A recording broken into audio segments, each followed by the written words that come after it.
So it seemed like an hour or two, but it was just probably a second, 2, 3 seconds. So finally, when the police released himself, he got his gun and put it right at my head, and then I could hear an old lady, because now all the highway is stopped. The whole highway over there, they stopped. They're looking at this. This is unbelievable. They gonna shoot that man, sound like an old lady. They gonna shoot that man. So the police got his hands on his pistol and everything. Get down. I ain't getting down, nothing. You know what I mean? You wanna arrest me, just arrest me, I ain't doing nothing. But I backed up and I stepped off the curb, So, you're thinking quick all the time, so I said, this is my chance. So I stepped off the curb and rolled over and put my hands in the back of it so he could, handcuff me. Something like that. While I was doing that, there was a seat pleasant police. He had a jerry curl, that stuff we used to wear in California. But he had a big thing with his police badge with a chain on it around his neck, sitting right there on the car to make sure that this goes all right. I don't know if you noticed, I had a fight over at, I went out to Halalco, and that guy used to work in there, used to talk bad to black women. I cut loose on him. I was younger than him, so, I cut loose on him. They run out, they called the police. By the time the real police got here come a detective. Detective is standing right next to me. I'm just here to make sure everything go right. So they've been with me from day one. That's why I don't do nothing to try to hide nothing. I know, look, I'm an expert on it. Look at right here. This is Mukhtar, the police caller, right? This is Mukhtar right here. That's Mukhtar, the police caller, right? This is the dear brother. I'm barefooted, ain't got no clothes on, because I was in the Masjid taking an enema, a coffee enema. And they come barreling into the Masjid. I said, man, y'all is crazy. Right the time I got the coffee and stuff in it, I said, man, you must be crazy. So I went in close the door in the bathroom, not close it. I said, ain't no in the world I'm gonna stand up with all this stuff in me, and I know what happens. It's gonna come rolling out all over me. I ain't doing it. So that's why I ain't got no clothes on. I was naked, and then I went in there and sit on that toilet and let it all come out. Right? Yeah. So I'm an expert on getting arrested and the police and all of that. Now, you haven't saw, look at it. Of course, these Latinos are poor guys. No, they don't have no black police arresting me. You ain't seen no black police arrest me. Okay. So now, no, and they ain't got no reason, they ain't got no right, they ain't got nothing. All they do is say, he said such and such. Okay? This is the one when my grandson is supposedly killed, that it has a time when it's supposed to, anyway. And then, y'all remember I showed y'all all the times, and then this has a date on it, and then they police identify fatal shooting victim found in East Oakland. The other one has the specific time on it. This has his name. Okay? And what time did it say? Mukhtar and Khadijah called here at 2:10 a.m. because I just left Oakland and I got here at 9 or 10 o'clock. Well, I got here at Masjid, it says around 10:15, something like that. And then I went to bed. And they called, so they called at 2 o'clock. That's 11 o'clock. That's 11 o'clock out there. Where your son is, tell Imam Musa is son. And then the call comes to her phone. So it's on the record, it's, you know, it has a phone. Date, time, you got to call. Then she calls downstairs to me. That's right there on the phone. Then I call back up to her. Okay, then I do whatever I have to do, some method of contact out there that's not on anything. And my message come back, that ain't true, right? But then at 6 in the morning, the newspaper say his body was found at 6:20 a.m. And they called here at 2 p.m. here, let's say 2:10, 2:15, which was 11 o'clock out there.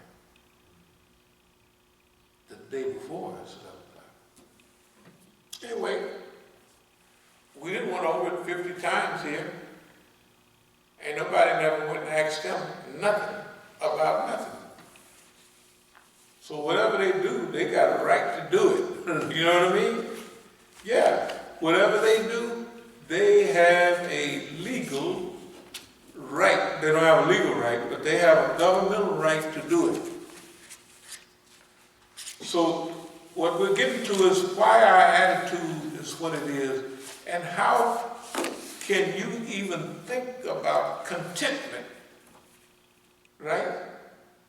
With this stuff that goes on, you can see the dates are not far apart. So that means this stuff goes on every few days, you know.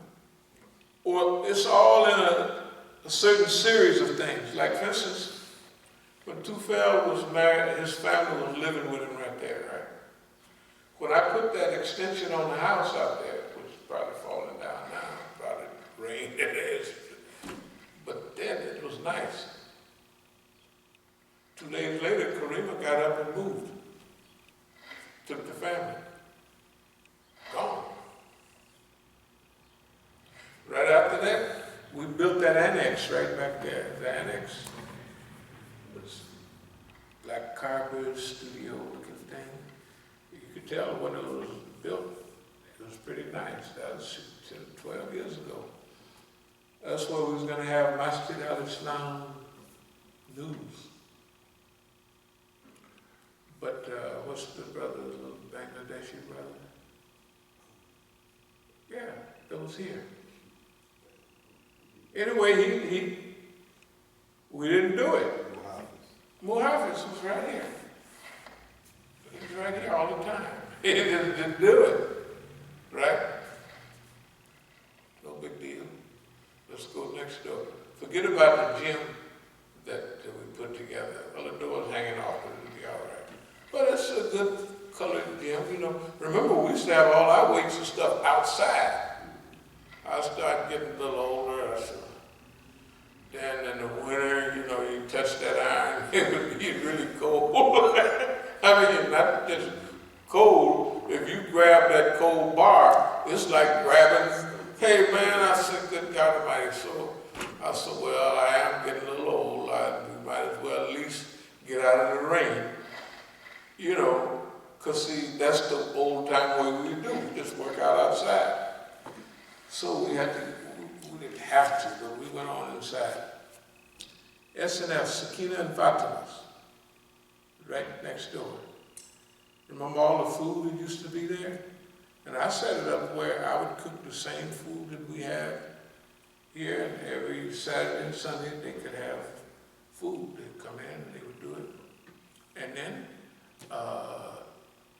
we had when Sakina went to school, then Fatima, you can see all those CDs and all that stuff downstairs.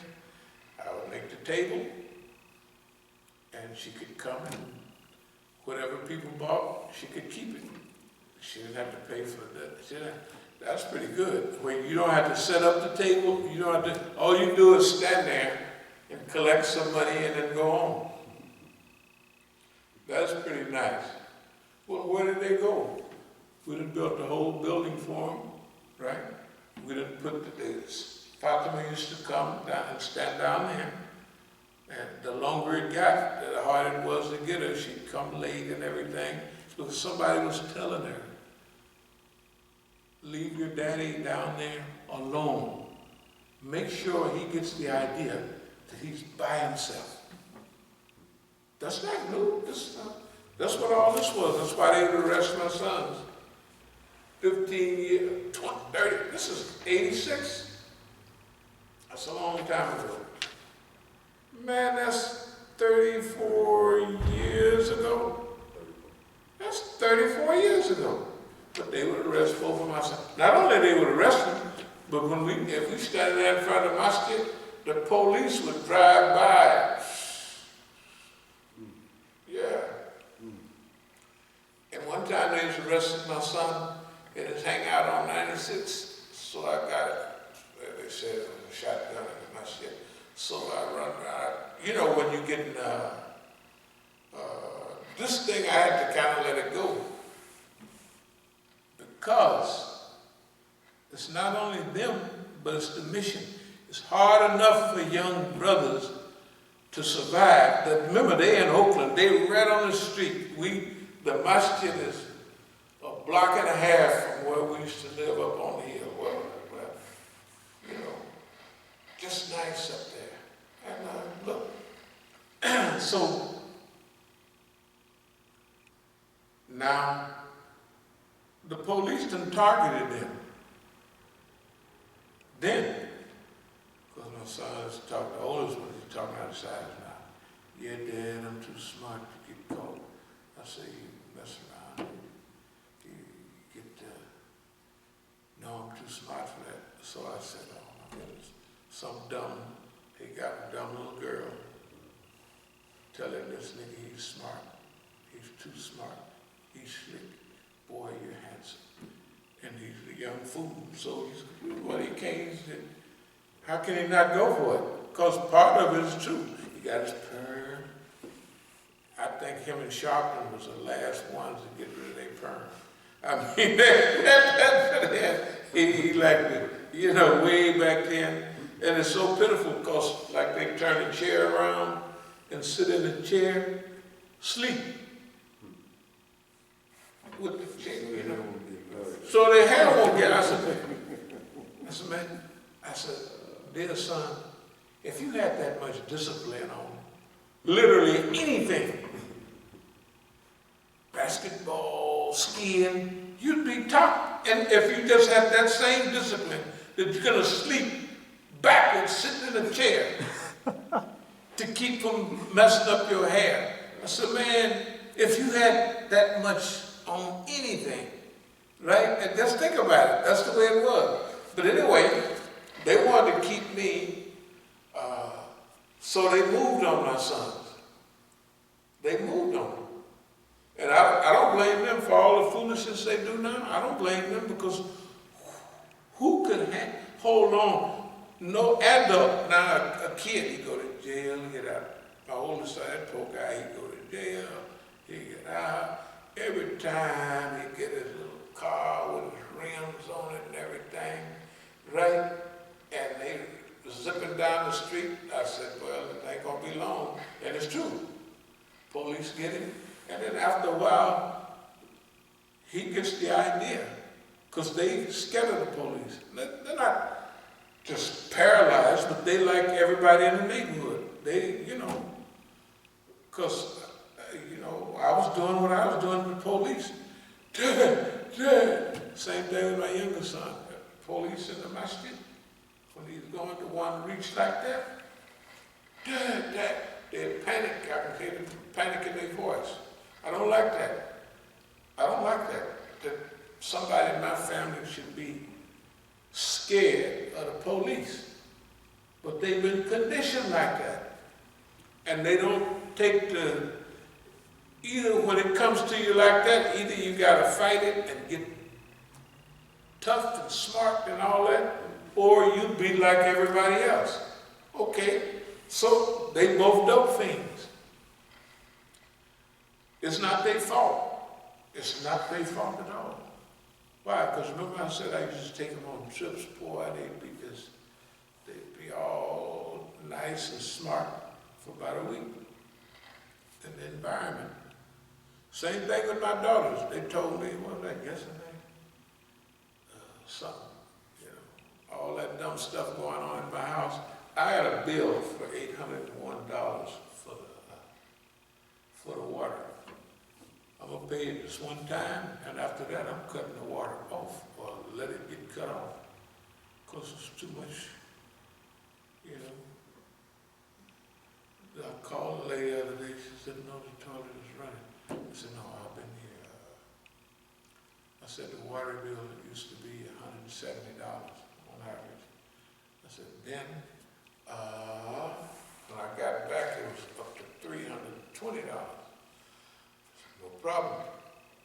So all the time I would go, I could hear the water running downstairs. So all last month, for the last 2 months, they would leave the water running. They would make sure, you know, that the thing in the toilet just runs. So I'm downstairs so I could hear the water running. So I did it like a fireman. I said, this is not, you know, instead of getting lazy or anything. So whenever I hear the water running, I see if it cut off, I go right up and I go knock on the door of the bathroom and I go in there and whoop, and make sure that it fills up and that's it. Okay, I've been doing that all the time. So then last month the water bill was still up around $320 or something. And this time I paid the $320 and now it's that plus something, plus 400 or something. I said, I talked to the lady yesterday, I said, no, that water ain't. I said, I've been here gardening to make sure. So unless when I leave, somebody just turns on the water and let it run, that's the only way it could be like that, because I've been paying special attention to that water. Okay, now, and the water is off in California. I got them two big buckets of, you know, 5 gallon. I go over to neighbor, give about $20 a month. I could give her 5 or 10, and I fill up them buckets every day. So as often as I want, and I come, and I do everything I want. There's plenty of water. They're gonna have to do that. You know, I'm from the country, so you go to the pump and you get your water, and it's like, okay, they're gonna have to do that. They just, and I told them, I said, yeah, this thing come in like that again. I said, I'll start cutting it off at night. You have to come get you some water, sit it there in the bathtub and do whatever you do, it's fine. So if it go any farther than that, I'm just let it cut it off. Y'all want it on, you pay for it. If you want to stop the thing from running, you pay for it. I said, these big cracks in the floor, I said, you know what an autopsy is? Yeah, I said, right. If this wood is broken like that, popped down from another piece of wood, that means somebody hit it and hit it and hit it till it broke. And I said, that wood in the kitchen, I said, you heard me in here some time ago, I got the jack, just like we had the jack over there. You know the jack we had over there? And it looked real bad and stuff. And we just jack it up. So that's exactly what we did at my house. Because see, I'm downstairs. So anything happen, I'm looking at all of that downstairs. Ain't no problem. Can't nothing happen without me seeing it right away, because I'm downstairs. Okay, they upstairs, they're not going. So, and in the bathroom, it's busted. Not only I know it, but it was a couple of years ago. Someone was up there in the bathroom, big bang, bang. I said, stop busting up the stuff. And then they don't know how to do it correctly, because if you walk out of there and it's at a certain level and you come back and it's went all to pot, that's too soon. Yeah, that's too soon, because you can judge the degradation time thing. It's not 1 day or 2 days. So if you come in 2 days later and it's all messed up, anyway, this is very important. Now, how can you be contented if everybody that you know at that time is acting funny? Nieces, nephews, children, boys and girls. Well, they didn't convince them, because they say it all the time, or at least Fatima. If you was doing that much, they would kill you. Why they kill Martin Luther King, why they kill so-and-so, and why they wouldn't kill you? I said, because I ain't got enough sense. Plus, we figured that out. I said, your daddy, 40-something years ago, figured out how we gonna get from A to B to point number 12. You know what I mean? That's it. And I tried to tell them, they didn't give Malcolm the time. They didn't give him the time. They didn't give Martin Luther King the time. They didn't give Medgar Evers. None of the brothers had time to adjust. That's why longevity is so important. When I studied revolution overseas, all of those in China and other places, even in Cuba, they had to fight out in the country and build up an army, right? They had time to make mistakes. Oh, that battle didn't work too good. You might lose almost everybody.